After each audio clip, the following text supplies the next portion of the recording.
साथ ही रहे। ये प्रधानमंत्री नरेंद्र मोदी इस वक्त पहुंच चुके हैं दुबई क्रिकेट स्टेडियम। मैं चुप हूं क्योंकि अब जनता बोलेगी, एक दूसरा ही एटमॉस्फेयर हो जाता है जैसे प्रधानमंत्री नरेंद्र मोदी आते हैं।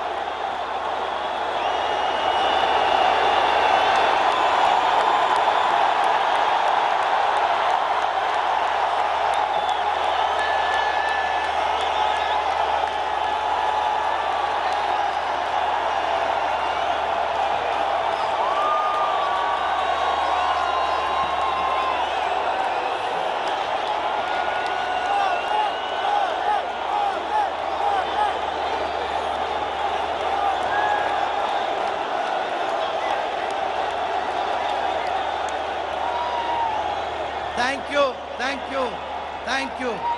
Now, ladies and gentlemen, please stand up for a national anthem. National anthem.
Bharat माता की।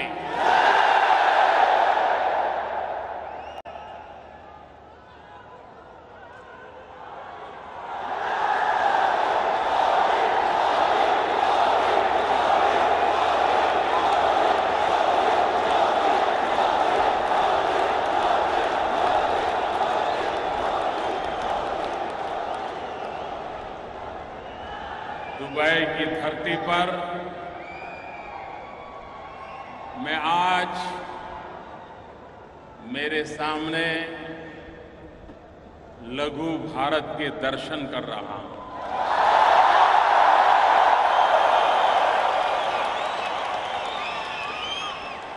हिंदुस्तान के कोने कोने से आए हुए मेरे प्यारे देशवासियों को मैं नमन करता हूं।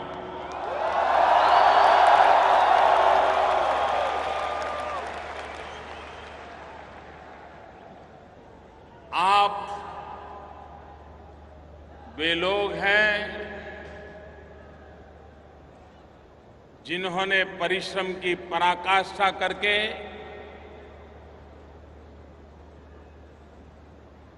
कोई 10 साल से, कोई 15 साल से, कोई 20 साल से, कोई 30 साल से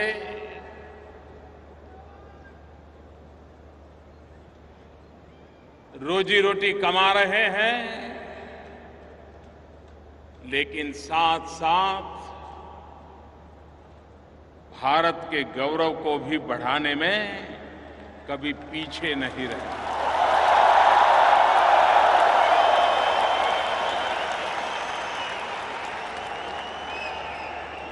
आपके व्यवहार के कारण, आपके आचरण के कारण हमेशा भारत गौरव अनुभव करता रहा है।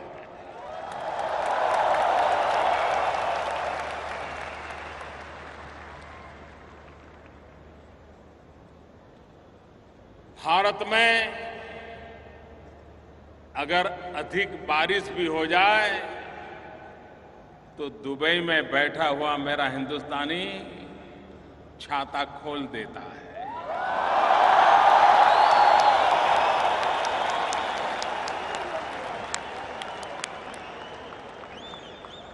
भारत में अगर कहीं कोई प्राकृतिक आपदा आ जाए तो दुबई में बैठा हुआ मेरा देशवासी चैन से सो नहीं सकता है।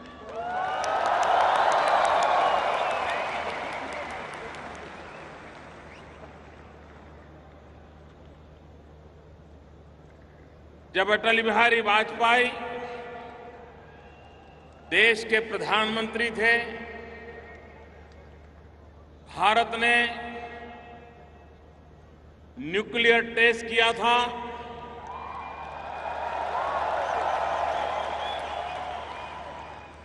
दुनिया चौंक गई थी।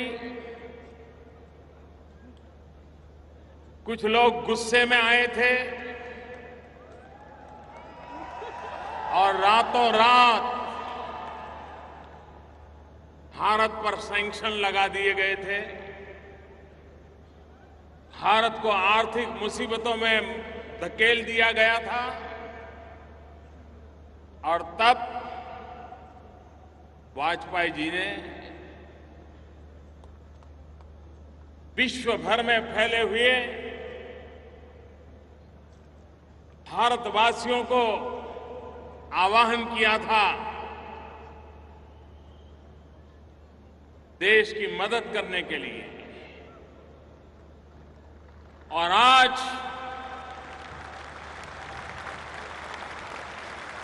मैं गर्व से कह सकता हूं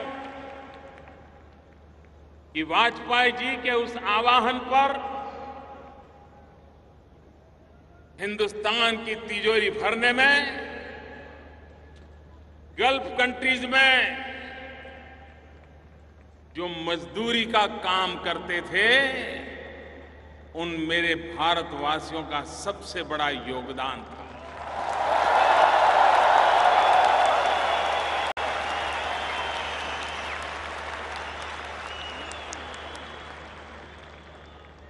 और इस अर्थ में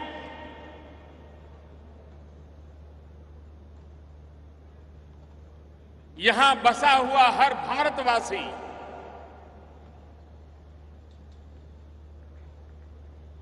एक प्रकार से हिंदुस्तान के हर कोने से जुड़ा हुआ है। पिछली बार जब देश लोकसभा के चुनाव के लिए व्यस्त था, चुनाव नतीजे आ रहे थे, हिंदुस्तान ही नहीं, पूरा दुबई नाच रहा था।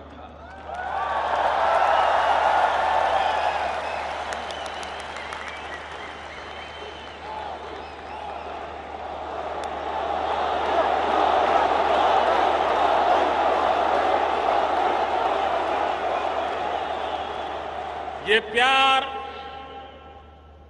भारत माता के कल्याण के लिए, मां भारती फिर से एक बार सामर्थ्यवान बने, सशक्त बने, संपन्न बने, समृद्ध बने, ये सपना संजो करके दिन रात एक करने वाले आप लोग मेरे सामने बैठे।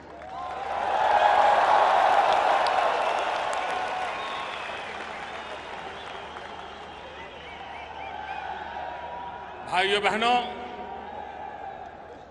आज यहां तो हिंदुस्तान के हर कोने से आए हुए मेरे भाई बहन मेरे सामने हैं, और दुबई वो सिर्फ लघु भारत ही रहा ऐसा नहीं है, अब तो दुबई एक लघु विश्व भी बन गया है।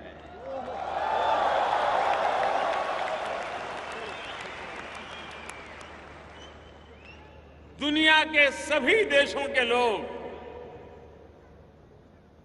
कम अधिक मात्रा में दुबई में रह रहे हैं।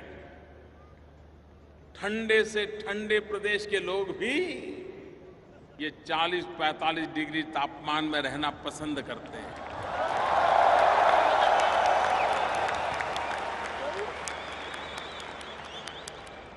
क्या ताकत दिखाई होगी इस देश ने, क्या मैग्नेटिक पावर पैदा किया होगा विकास के माध्यम से कि पूरा विश्व यहां आकर्षित हो जाता है।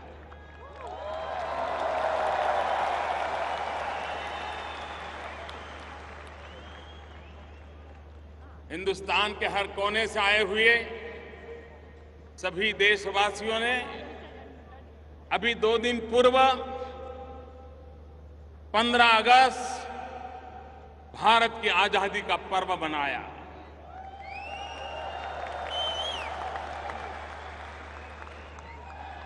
मैं भी आप सबको आजादी के पावन पर्व की अनेक अनेक शुभकामनाएं देता हूं।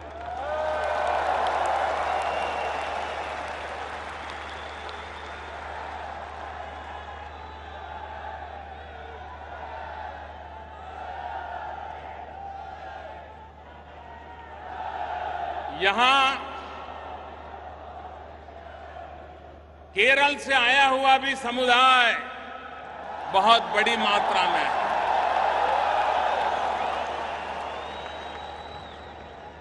मैं केरल का उल्लेख सविशेष रूप से इसलिए कर रहा हूं क्योंकि आज केरल का नववर्ष है।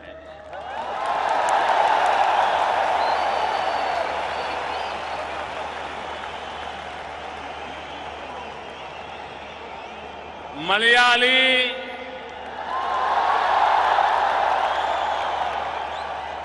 सहोदरक, एंटे हृदयम, निरन्या, नव वलसरा, आशम सफल, नमस्कारम।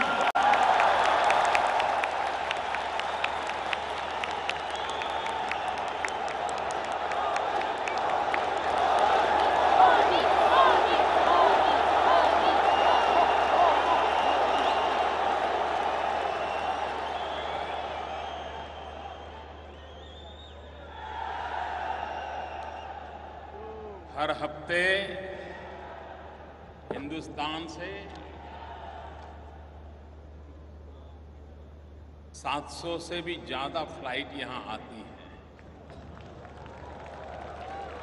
दुनिया में किसी एक देश के साथ इतनी बड़ी मात्रा में हवाई आवागमन अगर कहीं है तो इस इलाके से है।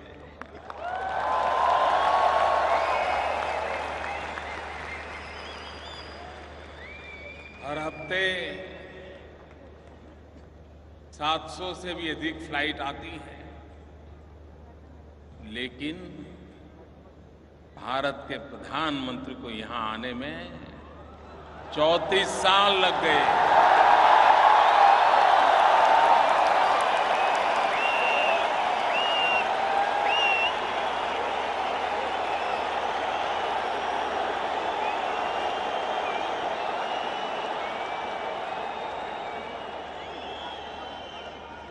कभी कभी मुझे लगता है कि बहुत सारे ऐसे अच्छे अच्छे काम हैं जो पूर्व के लोग मेरे लिए बाकी छोड़ करके चले गए।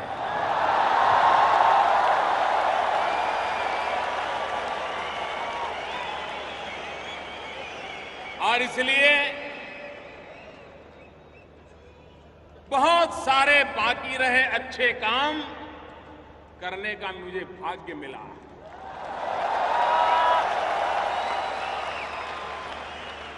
और उस अच्छे कामों में से एक महत्वपूर्ण अच्छा काम मेरा अबू धाबी आना, मेरा दुबई आना।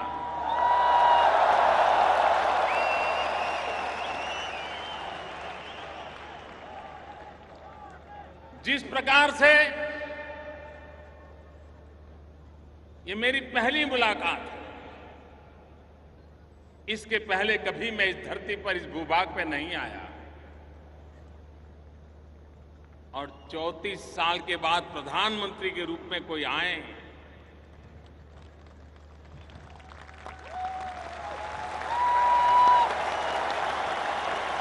तो किसी को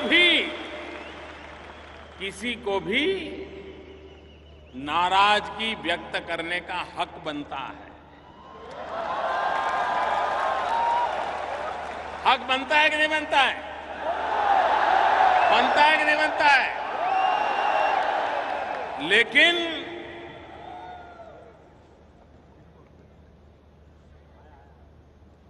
अबू धाबी में हिज हाइनेस क्राउन प्रिंस ने और दुबई में हिज हाइनेस अल मक्तुम जी ने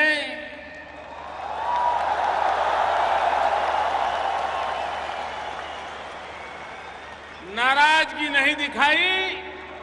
इतने प्यार की वर्षा की, इतने प्यार की वर्षा की,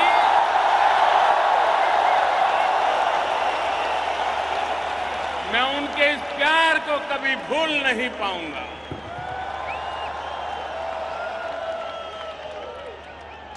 जो स्वागत किया, जो सम्मान किया, हिज हाइनेस क्राउन प्रिंस अपने सभी 5 भाइयों के साथ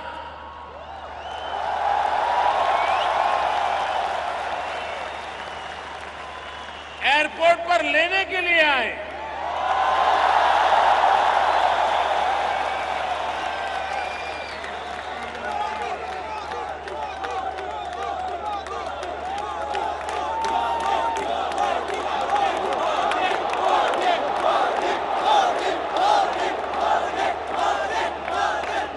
मेरे प्यारे देशवासियों, ये प्यार, ये सम्मान किसी व्यक्ति को नहीं है।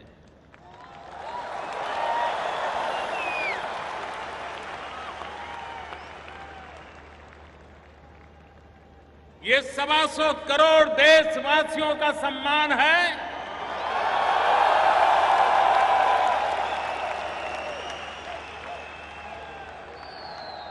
ये भारत की बदली हुई तस्वीर का सम्मान है।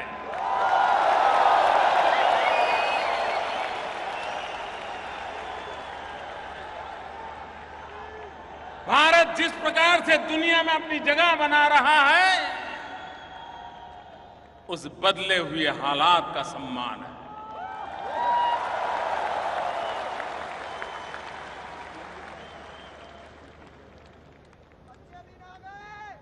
मैं हिज हाइनेस क्राउन प्रिंस का, अमीरात का, दुबई के रूलर्स का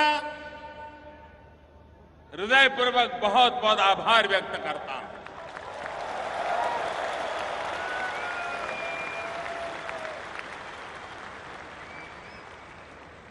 एक तरफ संप्रदाय के नाम पर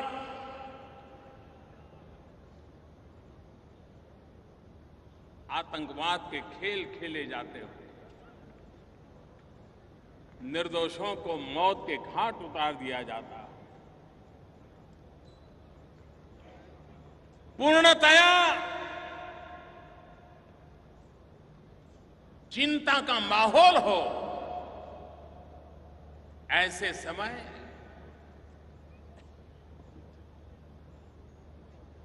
अबू धाबी के हिज हाइनेस क्राउन प्रिंस भारतीय समुदाय के लिए मंदिर बनाने के लिए जगह देने का निर्णय करें।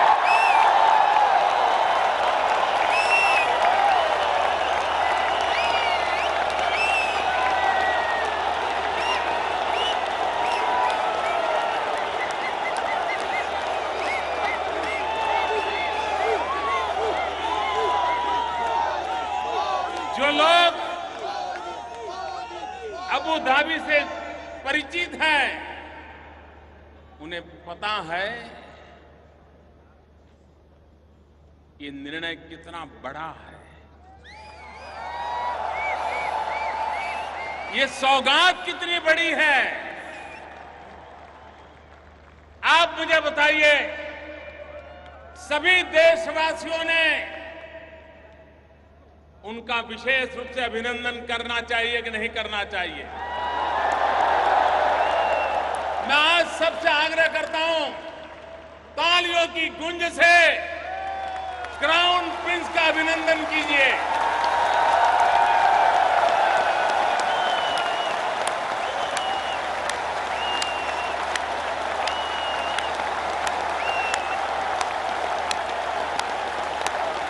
क्राउन प्रिंस को स्टैंडिंग ओवेशन दीजिए।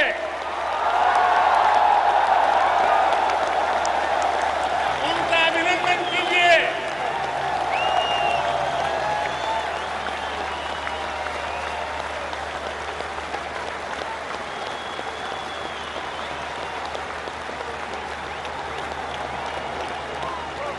मैं हृदय से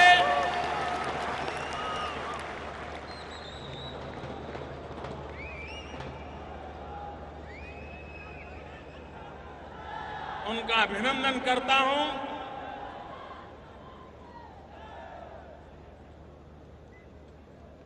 भाइयों बहनों,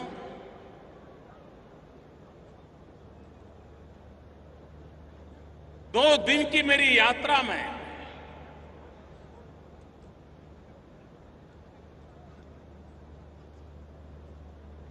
जिस प्रकार का विश्वास का माहौल बना, आखिरकार अंतर्राष्ट्रीय संबंधों का आधार आपकी भाषा क्या है, आप कितने आर्टिकुलेट हैं, आप डिप्लोमेटिक रिलेशन में कितने बढ़िया ढंग से मेलजोल करते हैं, उससे भी ज्यादा महत्व होता है एक दूसरे पर भरोसे का।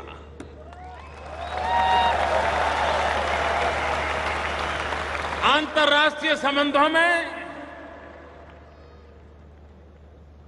ये भरोसा, ये विश्वास एक बहुत बड़ी पूंजी होता है। और आज मैं चंद घंटों की मेरी यहां की मुलाकात के बाद कह सकता हूं कि भारत, अबू धाबी, दुबई, अमीरात जो विश्वास का सेतु बना है वो अभूतपूर्व है और आने वाली पीढ़ियों तक काम आए ऐसा फाउंडेशन तैयार हुआ।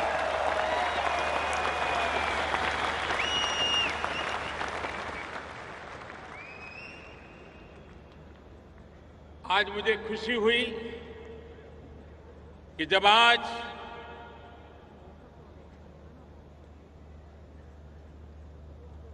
भारत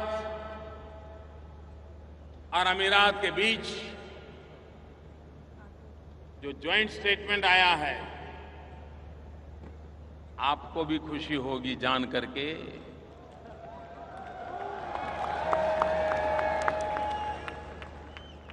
क्राउन प्रिंस ने हिंदुस्तान में 4.5 लाख करोड़ रुपया का निवेश करने का संकल्प लिया।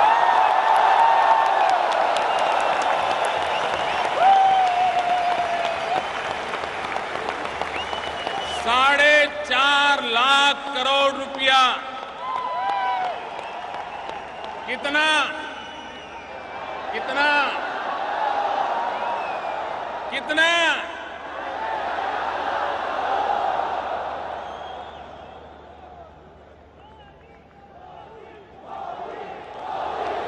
भाइयों बहनों,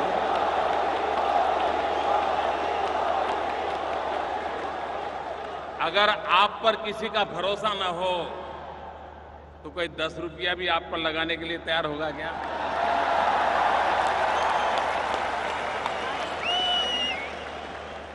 ये भारत की शाख बनी है। आज भारत का बदला हुआ रूप विश्व के सामने अपनी स्वीकृति बनाता आगे चल रहा है।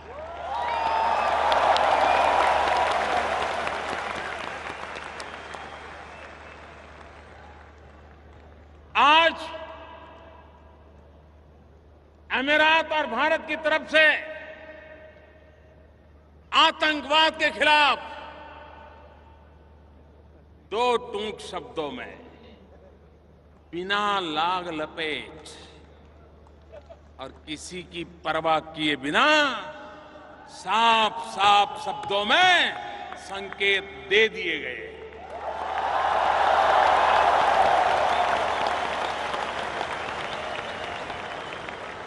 आतंकवाद के खिलाफ एकता का स्वर आज इस धरती से उठा है। मैं इसे बहुत अहम मानता हूं। और इतना ही नहीं, समझने वाले समझ जाएंगे।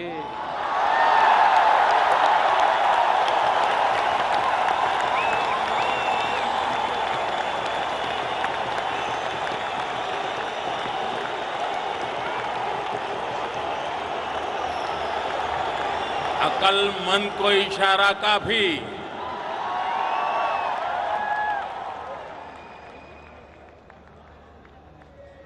आतंकवाद में लिप्त लोगों को सजा होनी चाहिए, ये स्पष्ट शब्दों में संकेत यहां से निकला है।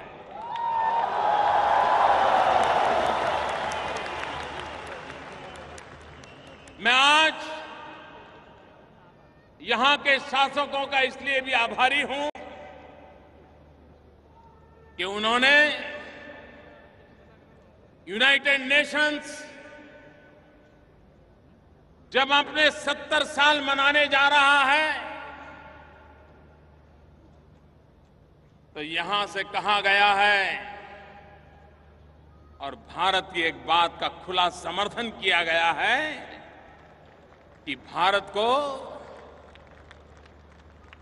यूनाइटेड नेशन की सिक्योरिटी काउंसिल का परमानेंट मेंबरशिप मिलनी चाहिए।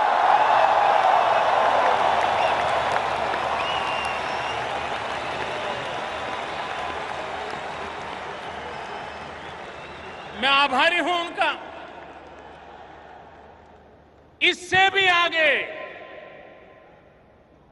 एक बहुत बड़ी महत्वपूर्ण बात पर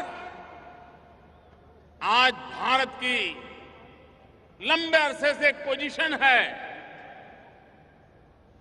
उसका आज हिज हाइनेस क्राउन प्रिंस ने खुले आम समर्थन घोषित किया है। भाइयों बहनों, कई वर्षों से यूनाइटेड नेशंस में एक रिजोल्यूशन लटका पड़ा है। आपको भी बड़ी हैरानी होगी, और 2-5 साल से नहीं, कई वर्षों से लटका पड़ा है। क्या यूनाइटेड नेशन, जो कि प्रथम और द्वितीय विश्व युद्ध से पीड़ित मानव समुदाय को मरहम लगाने के लिए, आगे मानव जात को ऐसे संकट झेलने की नौबत न आए, इसके लिए प्रिकॉशन लेने के लिए, व्यवस्थाएं विकसित करने के लिए 70 साल पहले यूनाइटेड नेशंस का जन्म हुआ। लेकिन वह यूनाइटेड नेशंस आतंकवाद की अभी तक परिभाषा नहीं कर पाया है।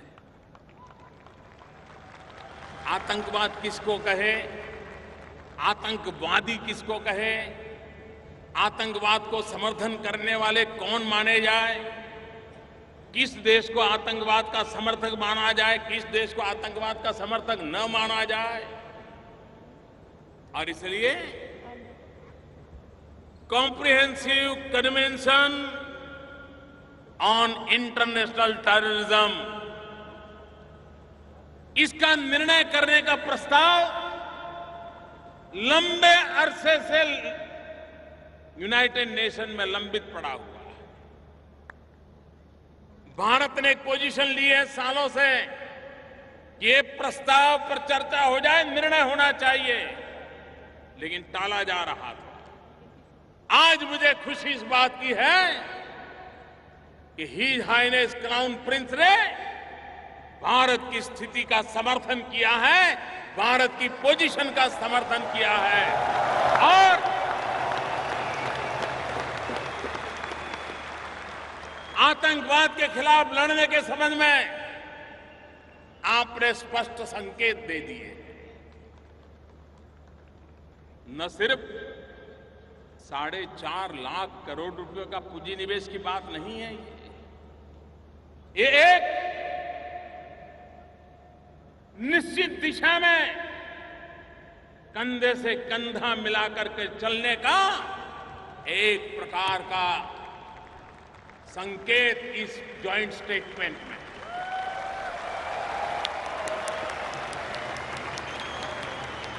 मैं इसे बहुत महत्वपूर्ण मानता हूं।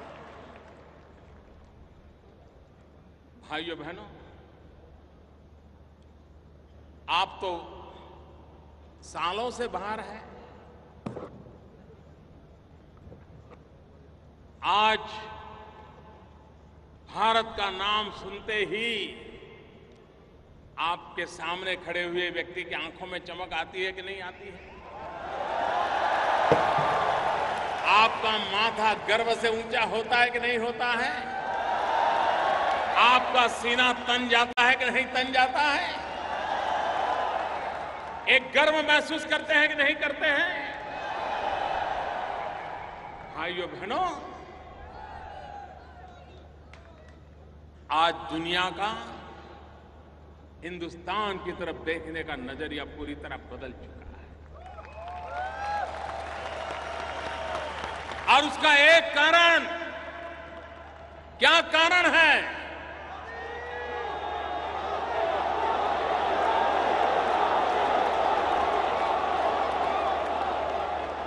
क्या कारण है ये बदलाव आया है? मोदी के कारण नहीं, ये जो बदलाव आया है 125 करोड़ देशवासियों की संकल्प शक्ति के कारण।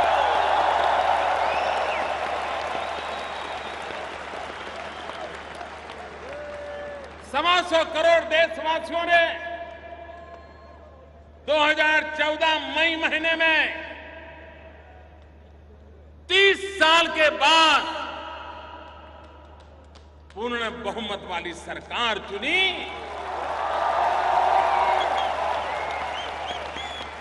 आज दुनिया का कोई भी महापुरुष, दुनिया का कोई भी राजनेता मोदी से जब हाथ मिलाता है ना, तब उसे मोदी नहीं दिखता है, उसे 125 करोड़ हिंदुस्तानी दिखाई देते हैं।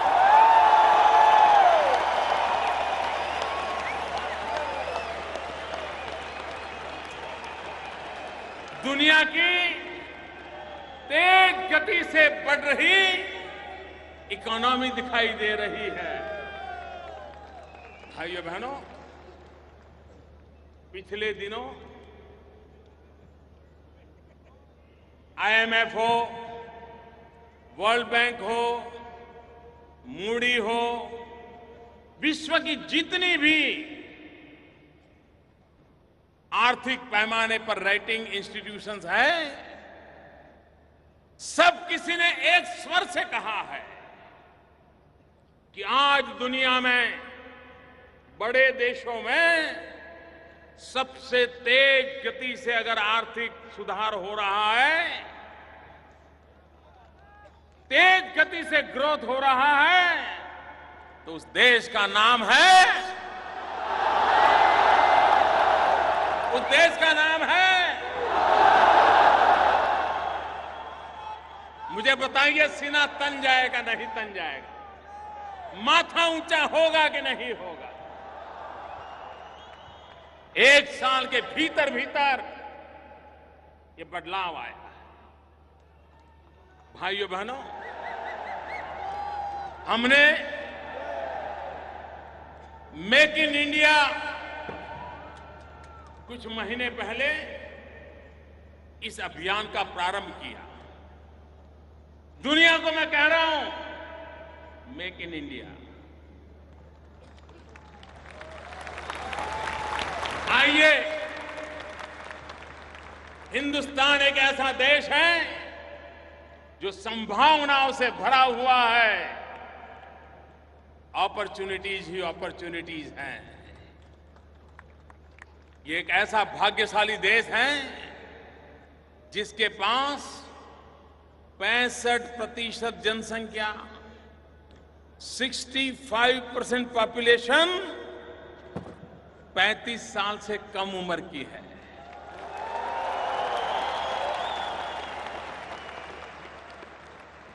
भारत एक नौजवान देश है। आज जहां जवानी लबालब भरी पड़ी है,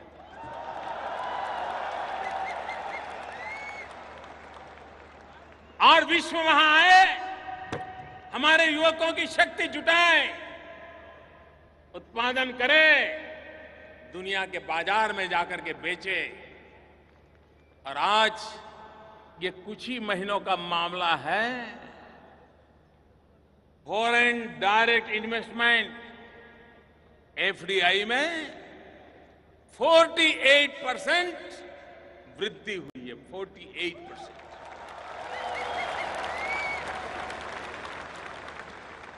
भाइयों बहनों,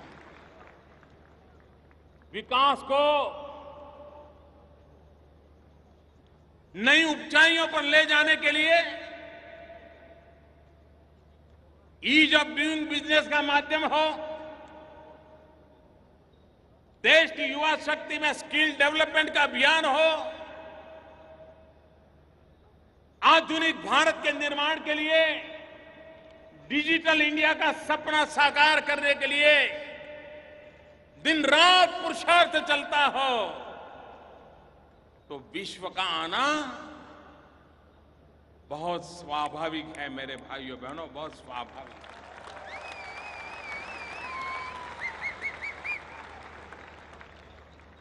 भाइयों बहनों,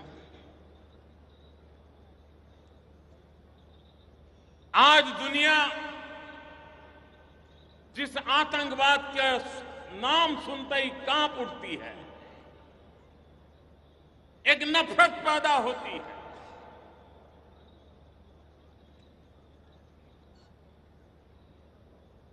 मैं दुनिया को कहता हूं, हम हिंदुस्तान के लोग 40 साल से ये आतंकवाद के शिकार हुए हैं। हमारे निर्दोष लोग आतंकवादियों की गोलियों से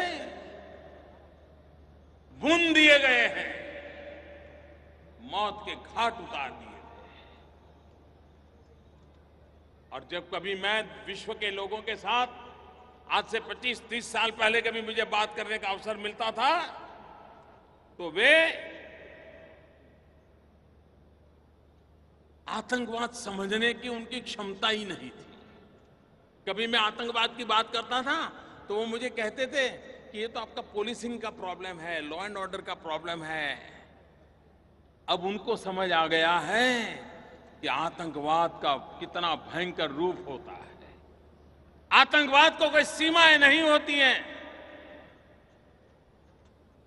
वो पता नहीं कब किस सीमा पे जाके आ धमकेगा। आज अभी मैं यहां पहुंच रहा था, मैंने सुना बैंकॉक के अंदर आज एक बम धमाका हुआ, निर्दोष लोगों को मार दिया गया। भारत तो लगातार इन हरकतों को झेलता रहा और विश्व समुदाय जब तक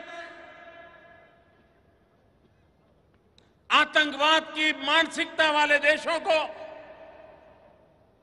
आतंकवाद को, उसको समर्थन करने वालों को एक और मानवता में विश्वास करने वाले दूसरी ओर, मानवतावाद में विश्वास करने वाले दुनिया के देश एक होकर के आतंकवाद के खिलाफ लड़ने का वक्त आ चुका है।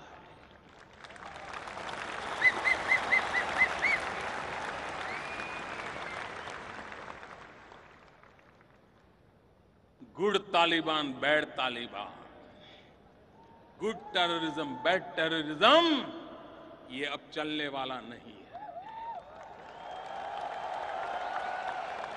हर किसी को तय करना पड़ेगा कि फैसला करो कि आप आतंकवाद के साथ हो कि आप मानवता के साथ हो। निर्णय करो।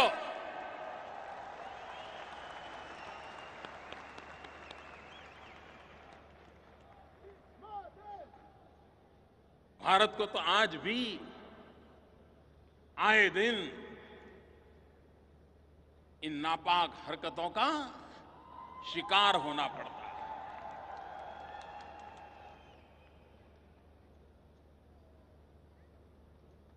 हम समस्याओं का समाधान खोजने की दिशा में लगातार कोशिश कर रहे हैं।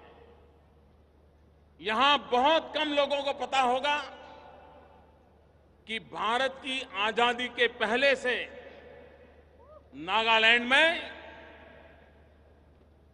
अतिवाद, इंसर्जेंसी, इस समस्या से नागालैंड जूझता रहा और उसके कारण भारत का पूरा ये पूर्वी हिस्सा, नॉर्थ ईस्ट, आए दिन हिंसा का शिकार होता था और धीरे धीरे वो बीमारी इतनी फैलती गई कि अन्य राज्यों में भी अलग अलग नाम से अलग अलग अतिवादी, आतंकवादी गुट बनते चले गए। आजादी के भी पहले से चल रहा था। आज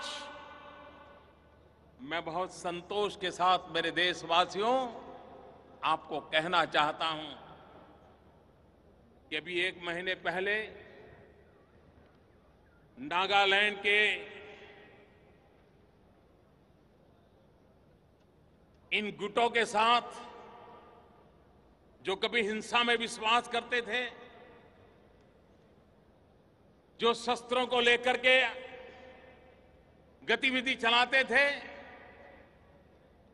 उनसे जो बातचीत चल रही थी वो सफलतापूर्वक आगे बढ़ी। निर्णय हुआ, मुख्य धारा में आने का निर्णय हुआ। 60-70 साल के बाद ये संभव हुआ है। मैं नागालैंड की घटना का जिक्र इसलिए करना चाहता हूं कि हिंसा के राह पर चले हुए भारत के नौजवानों को और विश्व के नौजवानों को मैं एक उदाहरण के रूप में कहना चाहता हूं, समस्या कितनी ही गंभीर क्यों न हो, आखिर तो बातचीत से ही रास्ता निकलता है। कोई 10 साल लड़ाई लड़ने के बाद बात करे, कोई 20 साल लड़ाई लड़ने के बाद करे, कोई 40 साल लड़ाई लड़ने के बाद बात करे, लेकिन आखिर में तो बात ही होती है और टेबल पर ही फैसले होते हैं। और इसलिए विश्व भर से इस गलत रास्ते पर चल पड़े लोग, बम बंदूक के भरोसे अपने सपनों को साकार करने का रास्ते पर चले हुए लोग, ये रास्ता कभी आपका भला नहीं करेगा, ये रास्ता कभी किसी और का भला नहीं करेगा, ये रास्ता कभी मानवता का भला नहीं करेगा, ये रास्ता इतिहास को बेदाग नहीं रहने देगा, ये पूरे इतिहास को कलंकित कर देगा, ये पूरे इतिहास को दागदार बना देगा।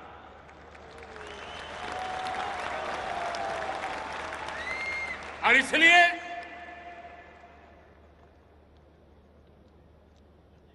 हिंसा का मार्ग छोड़ करके मुख्य धारा में जाना, ये आज समय की मांग है। मेरे प्यारे भाइयों बहनों, बांग्लादेश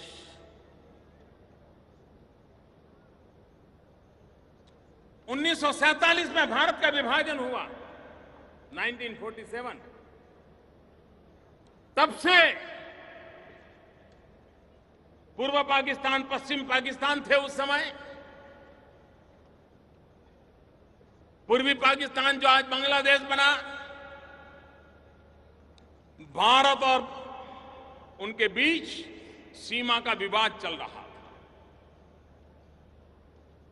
तनाव का कारण बना हुआ था,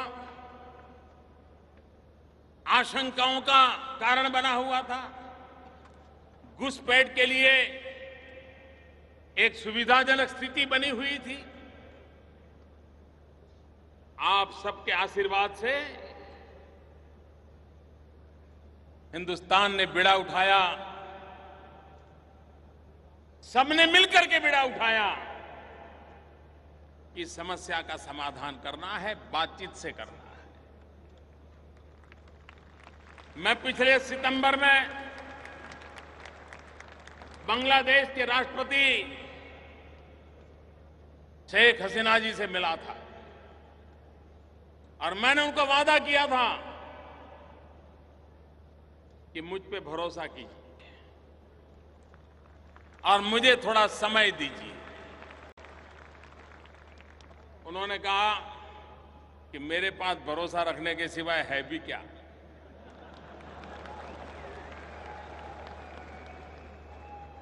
लेकिन आज मैं मेरे प्यारे देशवासियों आपके सामने सर झुका करके कहना चाहता हूं कि आजादी से लटका हुआ ये सवाल 1 अगस्त को समाप्त कर दिया गया।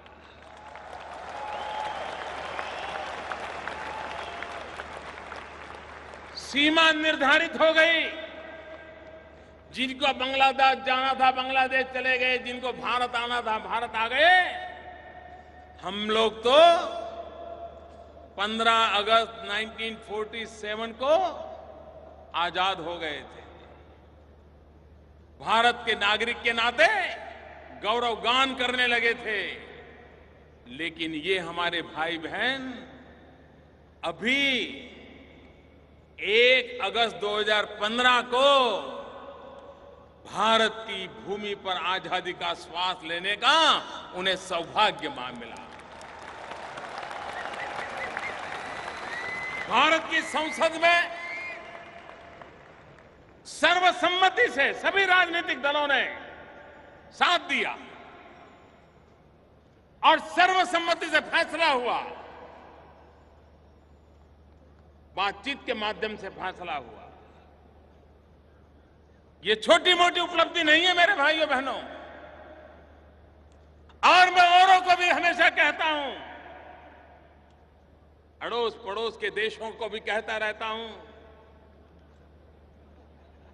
जैसे हिंसा के रास्ते पर गए हुए लोगों को भी कभी न कभार बातचीत के रास्ते पर आना पड़ता है, वैसे अड़ोस पड़ोस में भी समस्याओं का समाधान बातचीत से ही निकलता है।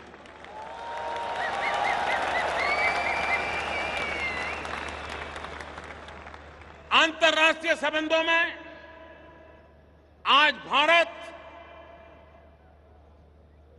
एक महत्वपूर्ण भूमिका अदा कर रहा है, मानवता के अधिष्ठान पर कर रहा है। जब नेपाल में भूकंप आया, चंद घंटों में, ऐसा नहीं कि भाई जरा पूछो तो क्या हुआ है, जरा जानकारी लो क्या हुआ है, ऐसा करो अफसरों का डेलीगेशन भेजो, देखो जरा क्या मुसीबत आई है, ऐसा करो भाई कोई अपने रिश्तेदार वहां तो पूछो भाई हुआ क्या है। ऐसा इंतजार नहीं किया। आज दिल्ली में ऐसी सरकार है जो हर पल नजर आती है, हर जगह पे नजर आती है।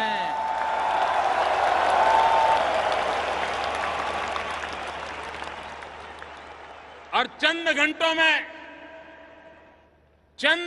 में भारत से जो भी हो सकता था, ये मानवता का काम था,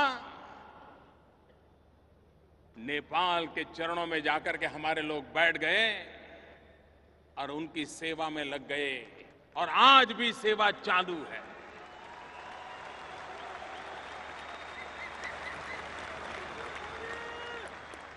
नेपाल हमारा पड़ोसी है, वो दुखी हो और हम सुखी हो, ये कभी संभव नहीं होता। उसके सुख में भी हमारा सुख समा हुआ है। श्रीलंका, आपको हैरानी होगी, जब मैं नेपाल गया प्रधानमंत्री बनने के बाद, नेपाल जाना है तो 70 मिनट नहीं लगती है। दिल्ली से नेपाल जाना हो 70 मिनट नहीं लगती है। लेकिन भारत के प्रधानमंत्री को नेपाल पहुंचने में 17 साल लग गए।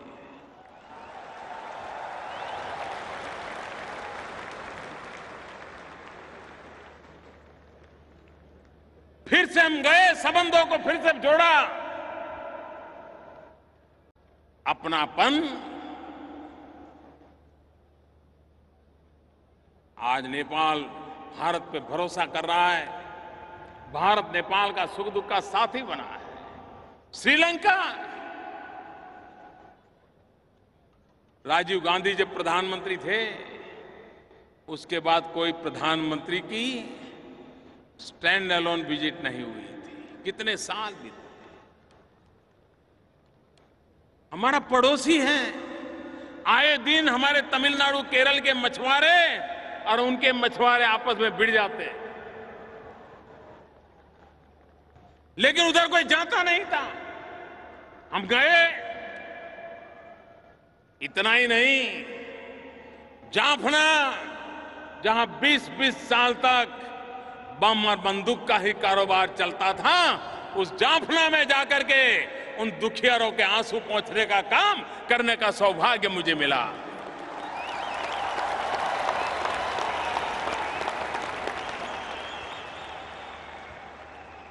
एक प्रधानमंत्री के रूप में जाफना जाने का सौभाग्य मुझे मिला। हमारे पड़ोस में मालदीव आइलैंड पर बसा हुआ देश, टूरिज्म की दृष्टि से काफी आगे बढ़ा है। अचानक एक दिन उनके यहां पानी के सारे संयंत्र खराब हो गए। पूरे देश के पास पीने का पानी नहीं था। आप कल्पना कर सकते हो, कोई देश के पास पीने का पानी न हो, कितना बड़ा गहरा संकट आया। मालदीव से हमें मैसेज आया कि ऐसी मुसीबत आई है। एक पल का इंतजार नहीं किया भाइयों बहनों, हवाई जहाज से पीने का पानी पहुंचाया मालदीव में।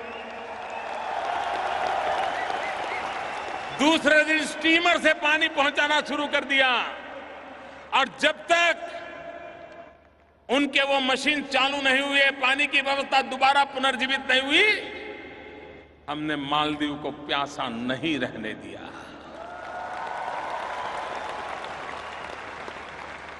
अफगानिस्तान हमारा पड़ोसी है। अफगानिस्तान संकटों से गुजर रहा है। लंबे अरसे से आए दिन वो गांव झेलता चला जा रहा है। हर पल अफगानिस्तान को मरहम लगाने का काम हिंदुस्तान करता आया है। अफगानिस्तान फिर से एक बार खड़ा हो जाए, क्योंकि हम सब बचपन से काबुली वाला से तो बहुत परिचित है। जब काबुली वाले की बात करते हैं तो हमें कितना अपनापन महसूस होता है। भाइयों बहनों, हमारी कोशिश रही है भारत को विकास की नई ऊंचाइयों पर ले जाना, भारत में निरंतर विकास को आगे बढ़ाना और अपने अड़ोस पड़ोस के देशों से दोस्ती बना करके, साथ और सहयोग लेकर के आगे चल पड़ना। सार्क देशों का समूह, उसमें एक नया प्राण पुरने का प्रयास किया है, सफलतापूर्वक प्रयास किया है।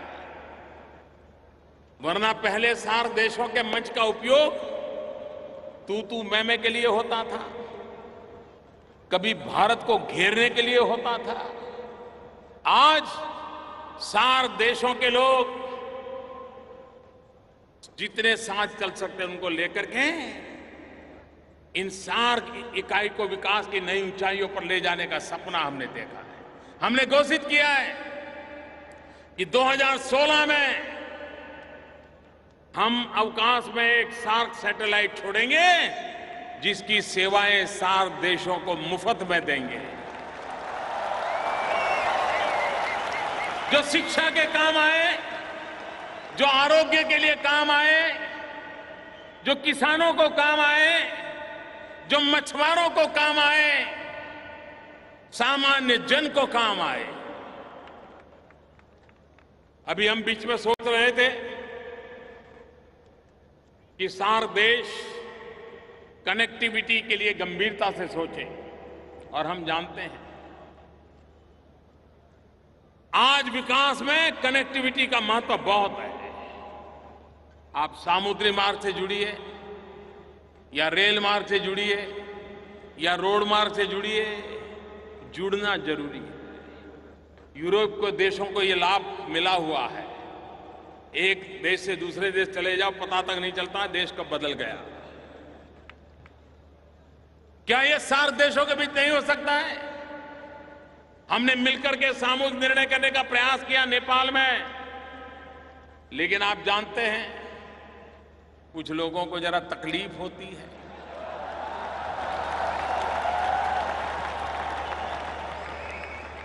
लेकिन कुछ लोगों की तकलीफ के लिए क्या रुकना चाहिए? हमारे काम को हमने रोक देना चाहिए? हमने अटक जाना चाहिए क्या? ठीक है, आपको मर्जी, आप वहां रह जाइए, हम तो चल पड़े भाई। और हमने क्या किया? एक बहुत बड़ा अहम फैसला लिया है भाइयों बहनों। इसका प्रभाव आने वाले दिनों में क्या होने वाला है वो तो वक्त बताएगा। नेपाल, भूटान, भारत, बांग्लादेश, इन 4 देशों ने एक नया इंफ्रास्ट्रक्चर बना करके कनेक्टिविटी का एक पूरा काम तय कर लिया, एग्रीमेंट हो गया।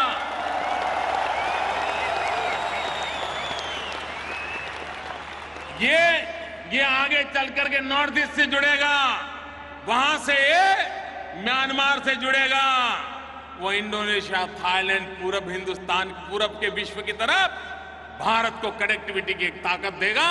एक नया भारत का बदला हुआ संबंधों का एक नया विश्व खड़ा हो जाएगा।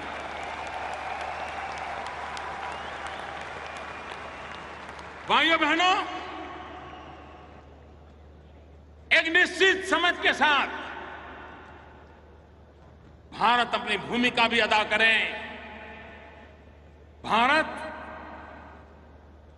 बड़े होने के अहंकार से नहीं,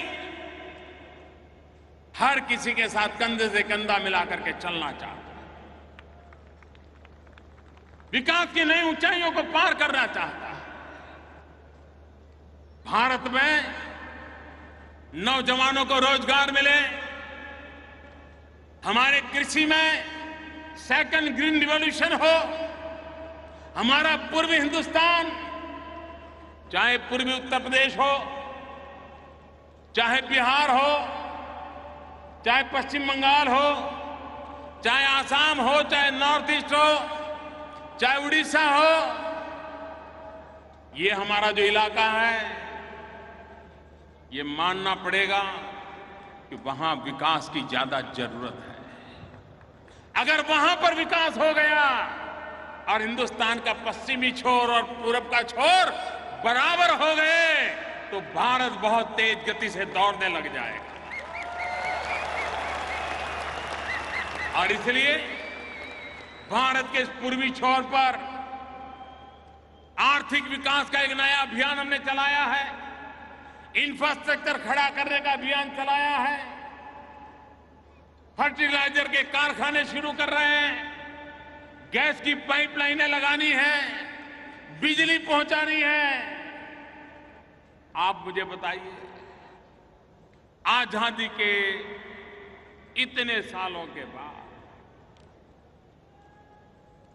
बिजली होनी चाहिए कि नहीं होनी चाहिए? बिजली मिलनी चाहिए कि नहीं मिलनी चाहिए? क्या आज के युग में बिजली के बिना गुजारा संभव है? भाइयों बहनों, हमने सपना संजोया है। 5 साल के भीतर भीतर हम देश के कोने कोने में 24 घंटे बिजली मैंने भेजने के लिए, देने के लिए तैयार है। ये हम करके रहेंगे।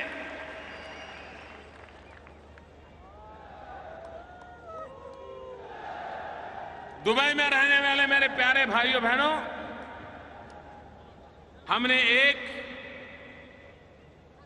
महत्वपूर्ण योजना घोषित की है।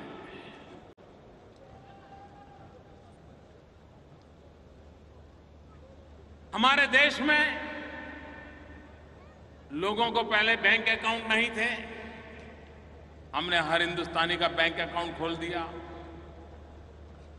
एक काम किया, भारत में हमारे देश के नागरिकों को इंश्योरेंस नहीं है, बीमा नहीं है, उसके परिवार में कोई आपत्ति आ जाए तो पीछे वालों को देखने की कोई व्यवस्था नहीं। हमने 3 योजनाएं लगाई हैं। एक प्रधानमंत्री बीमा सुरक्षा योजना, प्रधानमंत्री जीवन ज्योति योजना, और इंश्योरेंस के लिए कितना पैसा देना है। एक स्कीम ऐसी है कि जिसमें 1 महीने में सिर्फ 1 रुपया देना है, 12 महीने में 12 रुपया। हमारे देश का गरीब से गरीब व्यक्ति दे सकता है कि नहीं दे सकता है? मुझे बताइए, दे सकता है कि नहीं दे सकता है? गरीब से गरीब व्यक्ति 1 रुपया महीने में दे सकता है कि नहीं दे सकता है? महीने का 12 रुपया, साल भर का 12 रुपया, साल भर का 12 रुपया देगा, उसे 2 लाख रुपयों का सुरक्षा का बीमा मिलेगा।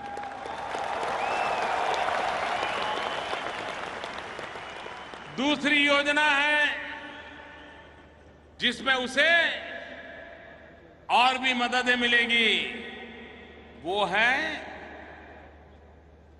1 दिन का 90 पैसा, 1 रुपया भी नहीं, 1 दिन का 1 रुपया भी नहीं। आज तो चाय भी 1 रुपये में मिलती नहीं है। मैं जब चाय बेचता था तो 1 रुपया भी नहीं मिलता था।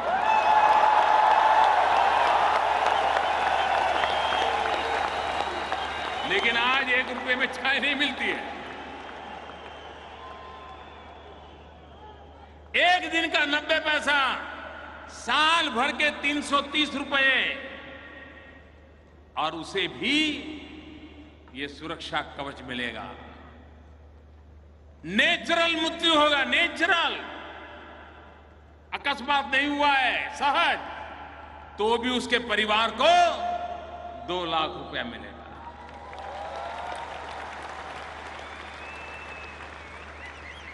हमने लोगों से आग्रह किया है कि रक्षाबंधन के पर्व पर, हमारे देश की परंपरा है, हम अपनी बहनों को भेंट सौगात देते हैं, कोई न कोई गिफ्ट देते हैं।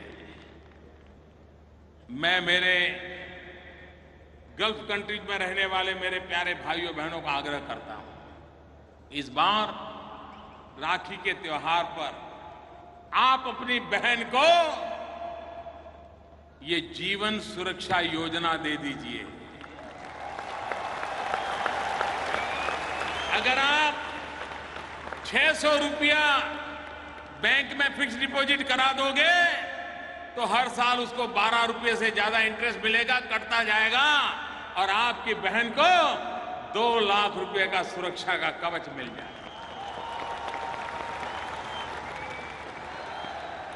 और दोनों योजना ले लेंगे, उतने पैसे जमा करा दिए तो 4 लाख रुपया उसके चरणों में आपकी तरफ से पहुंच जाएगा।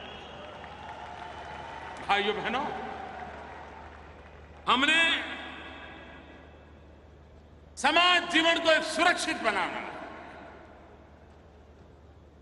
हमारी नई पीढ़ी को शिक्षित बनाना है, देश को आधुनिक बनाना है, और आज विश्व का भारत की तरफ आकर्षण बढ़ा है, उस परिस्थिति का हमने लाभ उठाना है और देश को विकास की नई ऊंचाइयों पर ले जाना है।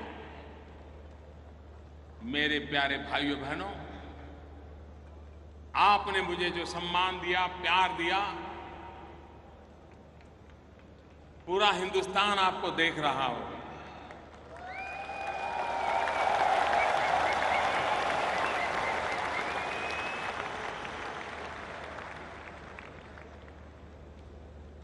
ये बदले हुए माहौल का असर हर भारतवासी के दिल पर भी होता है, और मुझे लगता है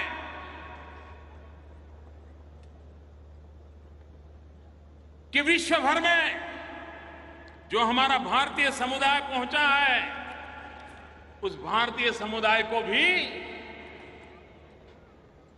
आज एक नई ऊर्जा, नई शक्ति मिली है। आज जब मैं अबू धाबी आया, दुबई आया, तो कुछ बातें मेरे ध्यान में आई हैं, उसके विषय में भी आज आपको मैं कह करके जाना चाहता हूं।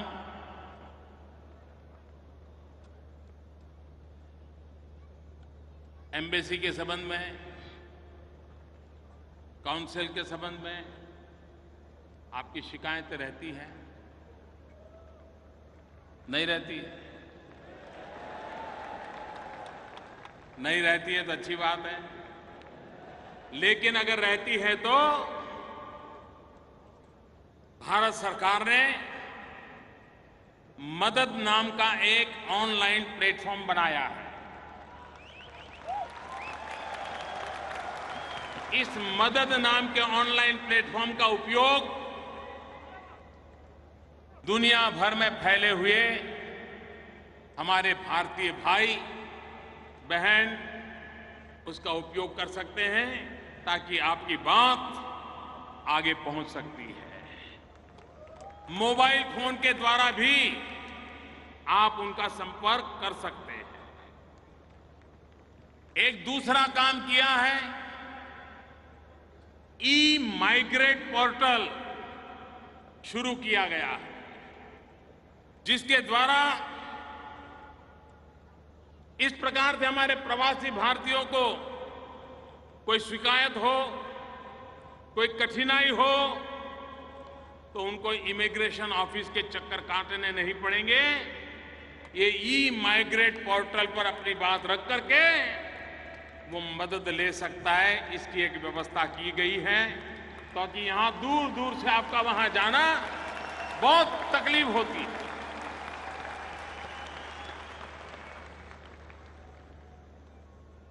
मुझे ये भी बताया गया कि कहीं कहीं पर ई माइग्रेट पोर्टल का उपयोग करने में नागरिकों को दिक्कत होती है। इसके लिए भी मैंने हमारी एम्बेसी को आदेश किया है कि वे ये जो टेक्निकल प्रॉब्लम है इसका 30 दिन के भीतर भीतर सॉल्यूशन दें। आज 17 अगस्त है, 17 सितंबर तक सॉल्यूशन दें, ऐसा मैंने उनसे कहा है। और मुझे विश्वास है कि हमारे एम्बेसी के भाई ये जो टेक्निकल प्रॉब्लम कहीं कहीं आता है उसका रास्ता निकालेंगे। एक और काम मैंने कहा है कि हां, भारतीय समुदाय ज्यादातर वर्कर्स हैं, उनके पास इतने पैसे नहीं कि एक जगह से दूसरी जगह पे वो भागते रहें, और इसलिए हमने कहा है कि हम समय समय पर जहां हमारे भारतीय भाई समुदाय रहते हैं वहां जाकर के काउंसलर कैंप लगाएं।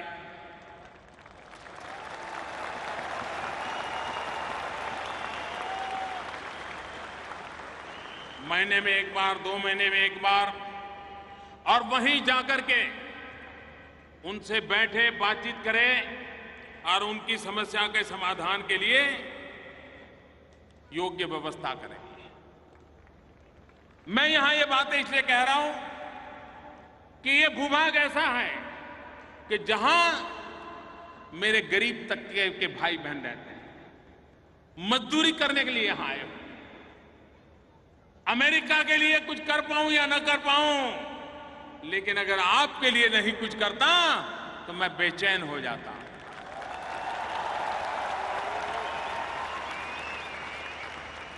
और इसलिए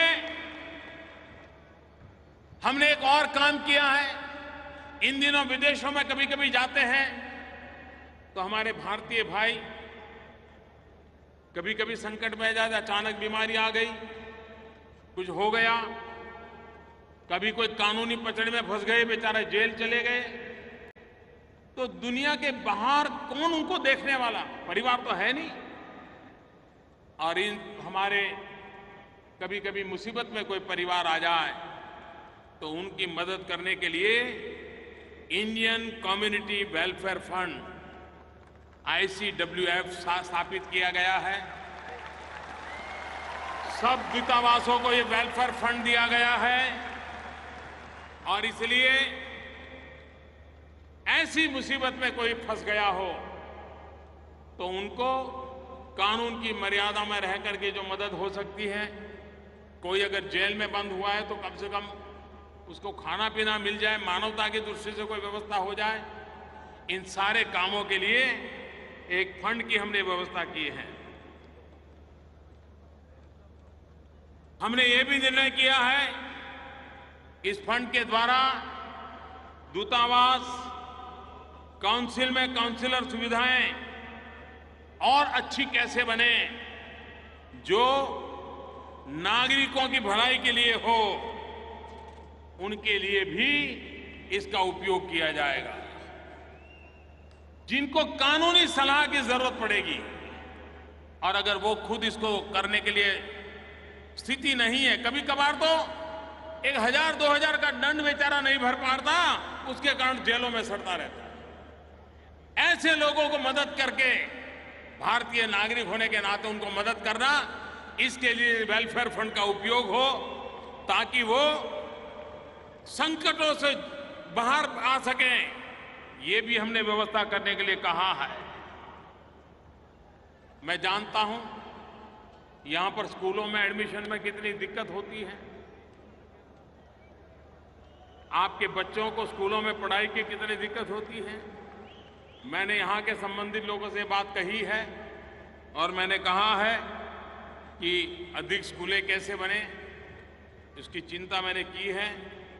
देखते हैं, मुझे विश्वास है कि आगे वाले दिनों में उसका भी लाभ आप लोगों को मिलेगा। मुझे विश्वास है मेरे भाइयों बहनों कि जो आपकी छोटी मोटी बातें मेरे ध्यान में आई थी, इसको पूरा करने का मैंने एक प्रयास किया है। मैं फिर एक बार आप सबको हृदय से बहुत बहुत शुभकामनाएं देता हूं और दुनिया में कहीं पर भी मेरा भारतवासी है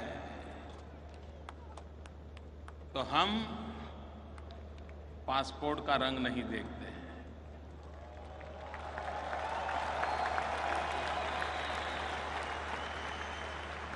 हमारा खून का रंग काफी है। वो धरती का नाता काफी है। और इसलिए आइए मेरे साथियों, हम सब मिलकर के जहां भी हो, मां भारती का माथा ऊंचा करने के लिए, गौरव से जीवन जीने के लिए एक माहौल बनाने में शरीक हो और आपका योगदान, आपकी शक्ति, सामर्थ्यवान, आपके परिवार को भी भला करने में काम आए, देश का भी भला करने के लिए काम आए। इसी शुभकामनाओं के साथ आप सबका बहुत बहुत धन्यवाद। मेरे साथ दोनों मुट्ठी बंद करके बोलिए, भारत माता की। दोनों मुट्ठी पूरी बंद करके पूरी ताकत से बोलिए। भारत के कोने कोने में आपके अपने गांव में आवाज पहुंचनी चाहिए, भारत माता की, भारत माता की, भारत माता की।